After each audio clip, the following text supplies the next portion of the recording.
Musika zuzenean telebista saioa Andoaingo Garate estudioetara etorri da gaurkoan. Gira naiz taldearekin egin digu hitzordua hemen. Taldeak pasaren urtean 4 kantu grabatu zituen zuzeneko grabazioan. Gaur, berarekin, kantu horiei buruz arituko gara luze eta zabal. Gaur gurean, Garate estudioetatik Gira naiz taldea.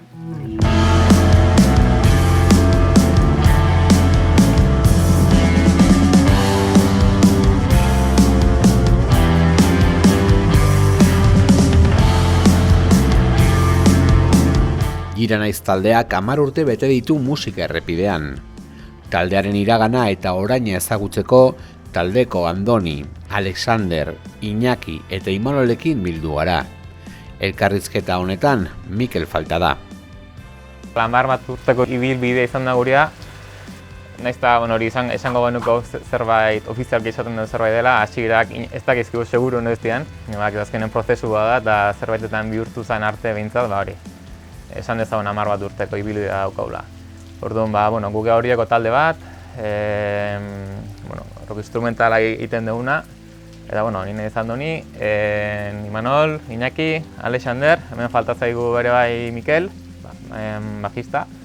Eta gure gustatzen zaigu esatea baita ere, gure kide diala baita ere ez da gaur egun ez gurekin jo, bai Einaut eta bai Joseba, bere arrazoiak medio, baintxe bertan ez daudenak hemen.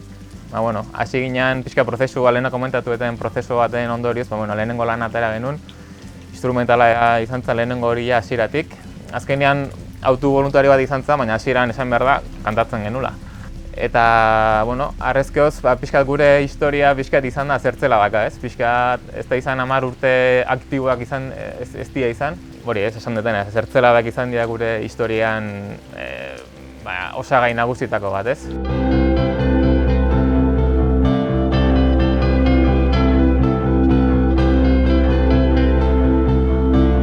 Rock banda baten oinarrizko tresnak ditu taldeak, eta gitarra, bateria eta basuarekin batera, bibolina.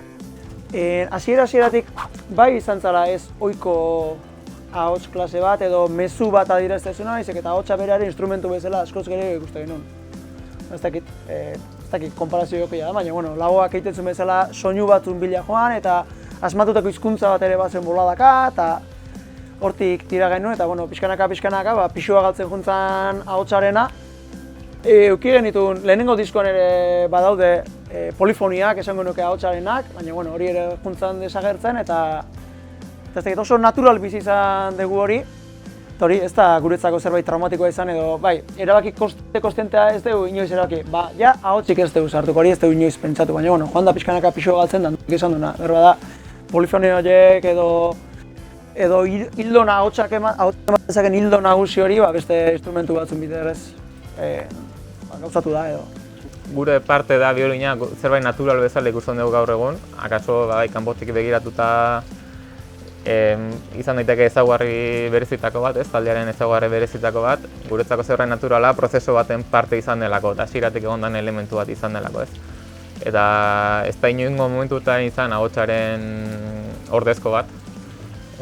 Beti izan da, bai hartu du batzutan protagonismoa melodian lana egiteko garaian, baina ez da beti melodia egitea bere, kasu honetan instrumentu honen helburua. Askotan da, soinu unibertso hortan, zatitxo bat hor dagona, eta ez daukala zertan izan lehenengo mailan entzuten den instrumentu bat, ez. Pixkat jotzeko era baterian igual bai dela rock talde tipiko batetik pixkat aldentzean, pixkat soinuan dago, redoble horiek, eta intentsitate gora berak eta hola. Baina gaina parte asko iruditzen zait oso isilak bezala diala, eta gitarrak garbik dauden da pixkat ambientia sortzen ari gehan bitarten, bai igual garrantzi gehiago hartzu, bajuak da baterian zea horiek, eta gitarrak pixkat atzeko planon bezala gehatzea, eta bai orduan kontzentrazio maila altu bat eta eskatze gure bai, porque beti igual talde askotan izatea igual garrantzi gehiago gitarrak eta hotzak eta hola baina gure kasuna adibidez bai gitarrak, inkluso gitarran bat igual isili gelditzea, eta bajua eta bateriak zea hundiak, utxune hundiak betitzeko eta... Azkenen biolinakin gertatzen den antzeko zerbait da, ez? Azkenen instrumentazio hortan, pixkat elementu berriak sartzen saiatzen gara, ez? Eta betire gure helburu izan da ez derriz izatea oso gainetik dagona eta protagonismo total hartzen duna, ez? Eta sintak zentzu hortan beti ez di izaten ez da melodikoak eta hola, ez? Oinarriak, koltsoiak egiteko, indarra emateko, brillo emateko.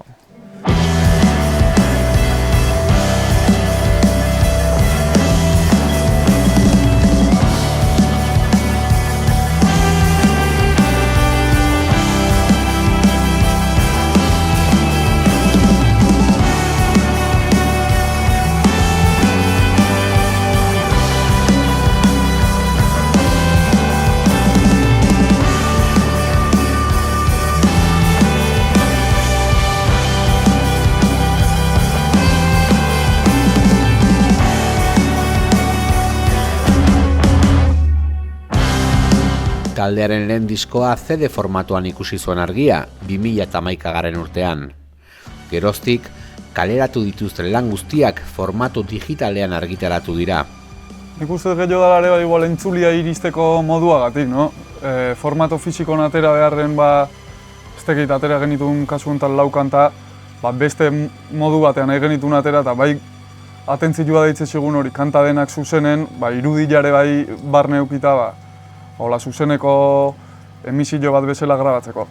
Aurreneko diskoa eta genuen, eta egia da, lehenengo izateak ere formato fisikoaren goxoki hori eskatu zigula, eta gaina garaiare igual formato fisikoagoa zen, oro har.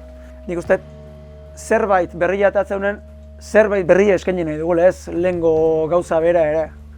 Eta, disko bat eskutan daukazunean, ez dakit, hitzak dituenan nahi ez, ni bentsatola bizen ez, hitzak hartu eta erabili eta manipulatzeko zerbait izan da. Gure musikak, justu hori ez du eskaintzen. Zerbait gehiago zen, bideoklipak egitearen ere, askotan aitatu dugun zerbait da, baina, karo, egintzazu, 9 minutuko bideoklip bat, histori bat daukana, giztolana, eta orduan, hortik hasi nien bueltaka, eta bai zuzenekoaren esentzi hori ere, ekarri nahi genula, jende aurrera, eta hori bueltak emanez, hemen bukatu genuen.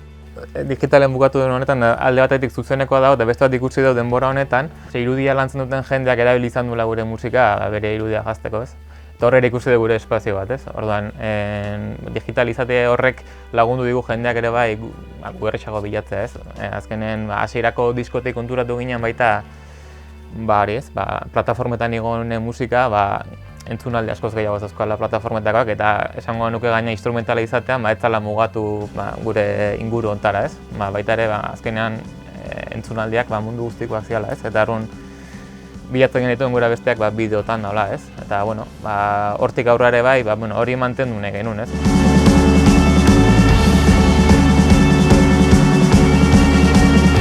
Andoaingo Garate estudioetan grabatzen ditu taldeak bere azken kantuak. Estudioak zuzeneko bideo eta audio sesio egiteko aukera anitz ematen ditu.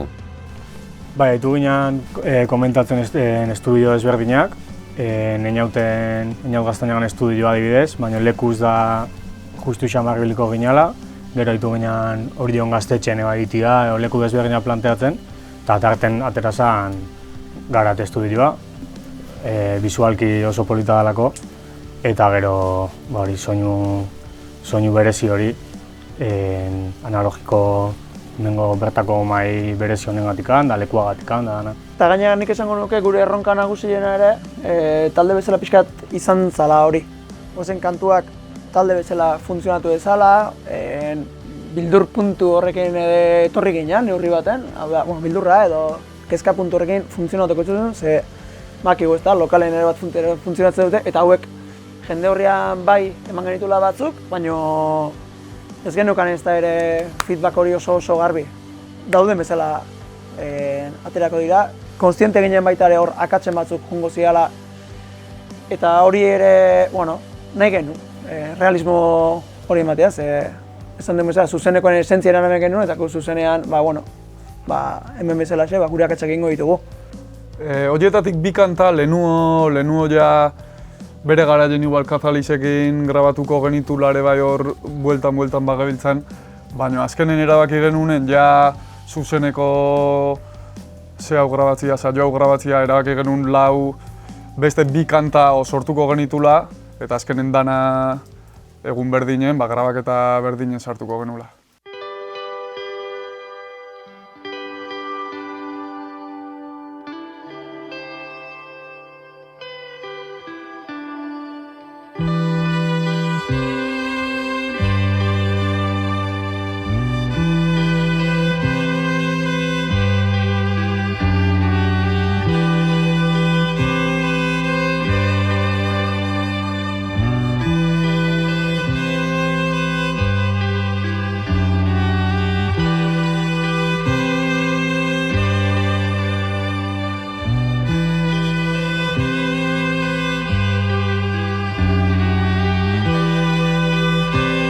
Soinu teknikari lanetan berriz Einaut Gaztañaga aritu zen.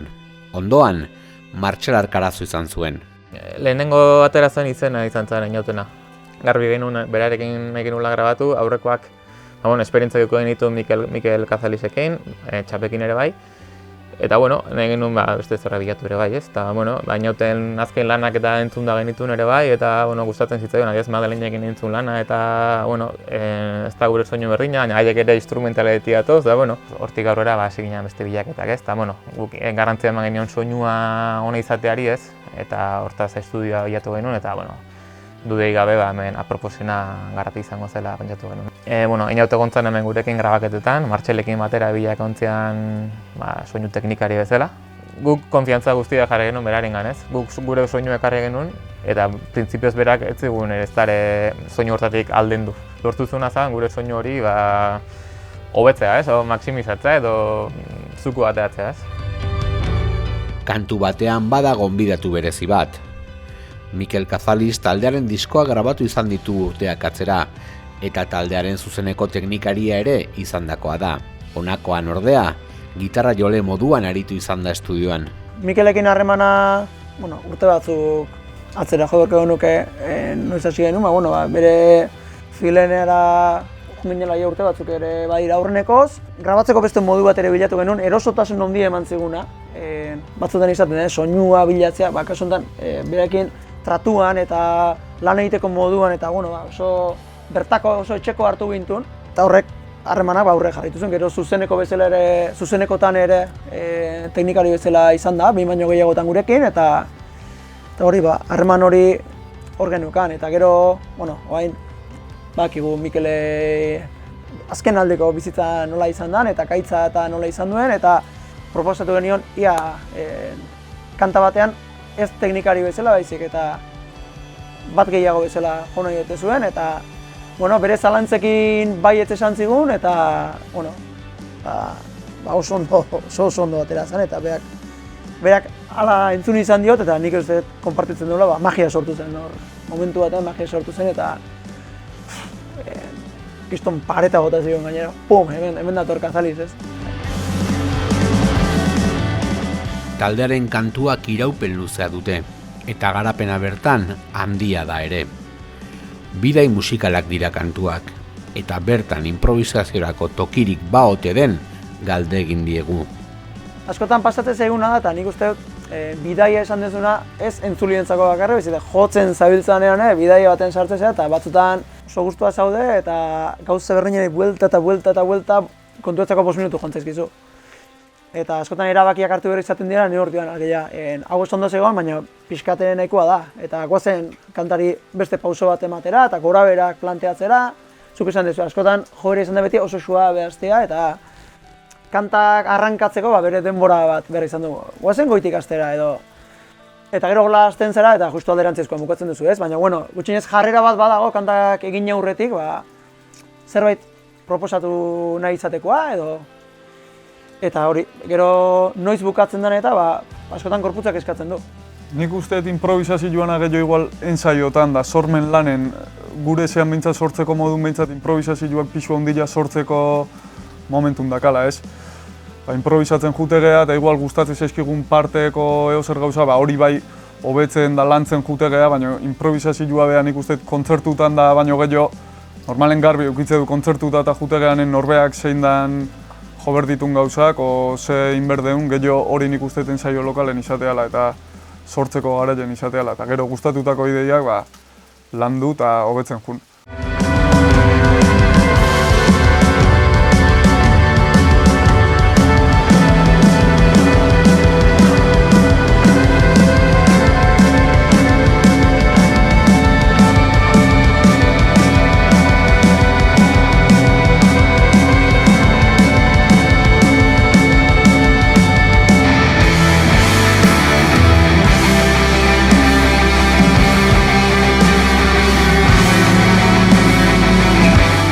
Taldearen azken kantu hauek audio eta bideo formatoan ikusten dute argia plataforma digitaletan. Argi jokoak maisuki landu dituzte sesioan, eta horren ardura Mikel Landak izan du. Bideo horretan, lantalde polita izan dute lagun, kamera atzean ere. Bai, gaina kantu bakoitzari lotu genien kolore batez, orduan kantu bakoitza dauka bere kolorea, eta hortik kolore bakoitzak identifikatu dezakegu abestia, ez? Orduan, koloren hautaketa bai Mikelena izan zen, orduan, eta nik uste dut daudela momentu batzu nahiko magikoak, ez? Argiakin eta egindako kolorekin sortzen zituen momentu horiek, ez? Soinuakin bakarrik ez, bideoan guri bintzat atentzio ditu digut, ez? Zer momentuan igual ez da kontziente, ez? Baina gero ikusten danean kristona. Bai, lantalde edo laguntalde handi bat etorri zian argita nirekin ere lankide izandako Mikel Landa. Asko gustatzen bere argikola zuzenekotan ite zituna, komentatu nun behakin segiteko asmo genekan hemen, etorri zan lekua ikustatu dana, da egokitu zan. Eta gero Garazi Lertxundi, hori joko beste gazte bat Asierteo, eta Aitor berezi hartua zuzendari lanetan bezala, eta Ruben baitare, etorri zian kamarakin lau kamara, eta Mikel argitan.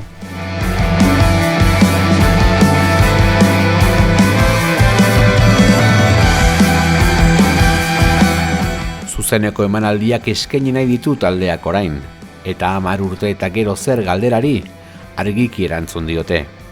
Beste 10 gutxinez, oh?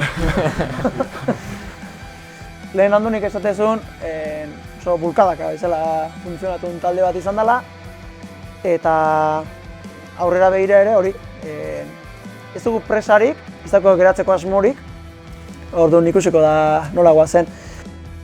Justu zuzeneko grabatu horretik bai, olatua hartuta gentozela, eta bueno, olatutik atera gintun pandemia honek, eta ikusiko dugu berriz ere olatua hartu eta noaino iristegean. Noain asmoa geldialdi luze hau eta gero zuzenekoetara begira jartzea, zuzenekoak ere mimoz lantzia, eta gero ikusiko dugu. Netekoa, aspertu ere errexe aspertza ditu gure buruak, eta seguru nago, berandu baino lehenago, berriz ere zerbait berria etorriko zaigula, eta idea berriak, eta haserre berriak, eta musu berriak.